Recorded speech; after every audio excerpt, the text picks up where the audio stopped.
Iginit ng kampo ni dating Pangulong Gloria Macapagal Arroyo na legal ang pagpapalabas ng Malampaya funds para tulungan ang nasalanta ng bagyong Ondoy at Pepeng noong 2009. Kabilang si Arroyo, ilang opisyal ng kanyang gabinete at ang negosyanteng si Janet Lim Napoles sa mga sinampahan ng reklamong plunder dahil sa umano'y maling paggamit ng pondo ng Malampaya Gas Project. 700 milyong piso raw mula sa Malampaya Fund ang napunta sa mga peking NGO ni Napoles. May news to go si Lia Manyalak del Castillo. Sino nga bang makalilimot sa delubyong dala ng bagyong Ondoy na nagpalubog sa maraming lugar sa Luzon? Nasinundan pa ng pananalasa ng bagyong Pepeng. Mahigit 600 tao ang patay at milyon-milyong piso ang halaga ng mga nasirang ari-arian. Dahil kabilang sa mga nawasak ang ilang sakahan, pinirmahan noon ni Pangulong Gloria Macapagal Arroyo ang Executive Order 848 na nag-uutos sa Department of Agrarian Reform na tulungan sila gamit ang 700 milyong pisong pondo mula sa Malampaya Gas Project.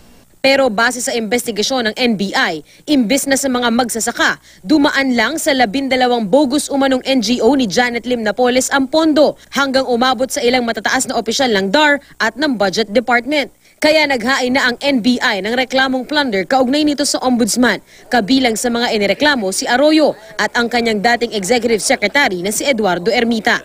We believe that the former President and the former Executive Secretary used EO 848 for the approval of a request made 5 days before the issuance of the executive order. Kaya sa tingin po namin, sabit rin po sila. Wala pang reaksyon si Ermita. Sabi naman ng company ngayon Pampanga Representative Arroyo, as far as the former president is concerned, the 20 billion plus Malampaya funds were authorized pursuant to the policies and purposes mandated by the provisions of Presidential Decree 910. Kasama rin sa mga inireklamo si Napoles na bago pa magkabagyo ay tila alam na raw na may sobrang pondo para sa DAR at nakapagbulsa umano ng 300 milyong piso. Dawit din ang 10 presidente ng kanyang mga NGO. Hindi naman credible ang mga whistleblowers na yan. As a matter of fact, we had one witness who was caught under oath telling a lie. Inireklamo rin si dating DAR Secretary Nasser Pangandaman kung kanino naka-address ang mga peking umanong request para sa pondo. Kanyang Undersecretary na si Narciso Nieto na siya umanong nag-release ng ilang cheque sa mga NGO ni Napoles. Dating DAR Director of Finance and Management Service Teresita Pandillo na pumirma umano sa ilang cheque at 4 pang empleyado ng DAR.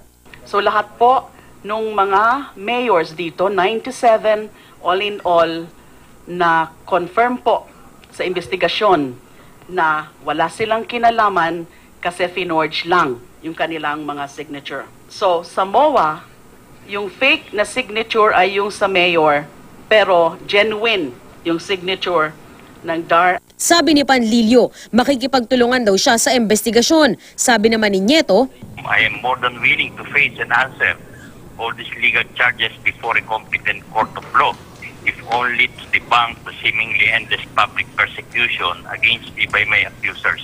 halos 400 milyong piso umanong kickback ang natanggap ng ilang opisyal.